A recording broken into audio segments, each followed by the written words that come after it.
Maddie, we've talked a lot about your journey, what it took to get back to this point, but you've had some really outstanding games. Are you starting to feel comfortable and like you're back kind of in that rhythm and that groove?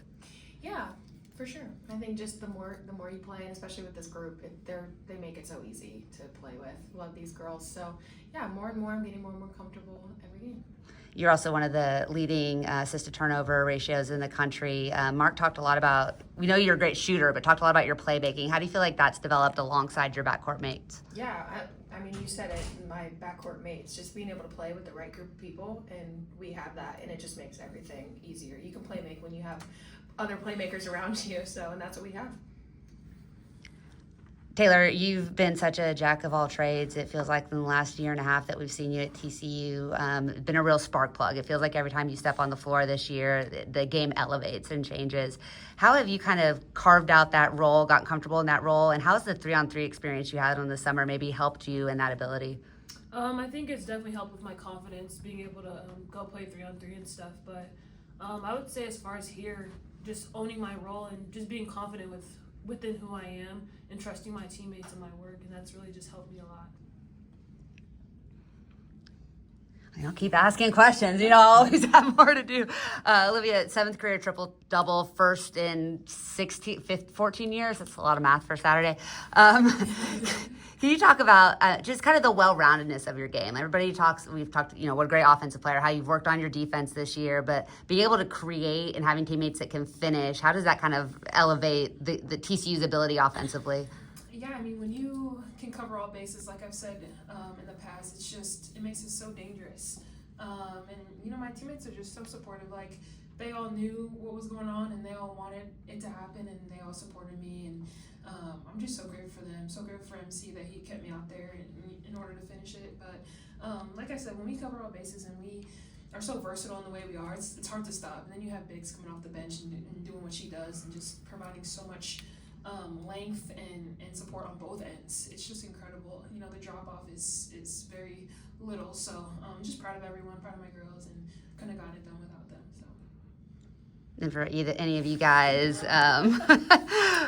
Mark, don't want to interrupt the moment. Mark talked about this as maybe the most complete game you guys have played this year. You have this week-long break for finals, and then you've got a couple of final tune-up games before conference play. How have you all kind of gotten to this point to where you feel like you're capable of playing at that high level for a full 40 minutes? And what's it going to take that next step with Big 12 play on the horizon? Is that for any of us? Any of y'all. Or I can make one of you answer it. That's Wait, sorry, can you repeat it? Sure. 10 games in, Mark called this most complete 40 minutes of basketball. Yeah, and then, but you've got, a couple more non-conference and then Big 12 play, tough K-State team coming in. How did you get to this point? What's going to take to elevate for conference play? Yeah, I think it's just consistent attention to detail. We're a great team, but sometimes we slack off and sometimes we take our foot off the gas, and that's not going to fly when Big 12 play comes along. So, like he said, completing a full game of 40 minutes, doing TCU basketball, our habits, our preparation, our effort, whatever that may be, I think will carry over to the Big 12, like you said. But we just have to play consistently for 40 minutes. Sometimes it's not going to look pretty, but as long as we give effort and as long as we stick to our habits, he'll be proud of us at the end of the day. So. Maddie, we're such a huge part of this team from a leadership standpoint. Now you're getting to lead, on the court as well as off the court. As you guys get ready for kind of the tough part of the schedule, the hardest part of the season, the grind of Big 12 play, what are you telling your teammates in order for you guys to have an opportunity to reach your goals? Honestly, a big thing is just to enjoy the moment and be where you are. I think we have all the necessary tools and people to, reach our full potential. So I think what comes with that is just being calm and staying in the moment, playing how we play, like Liv said, just attention to detail, playing TCU basketball, how we know how to play. But especially something that I want to kind of communicate to the girls is just to really enjoy it. It flies by, and, to be a part of such a great team is awesome. It's so fun, and we won't get to do it. For much longer. You just never know. So, definitely enjoy is a huge thing. Taylor, kind of playing off of that, you talked about your confidence growing, and I think it's been really evident. Seems like you're playing with a little bit more freedom, a little bit loose. We've seen you smile a lot on the court this season.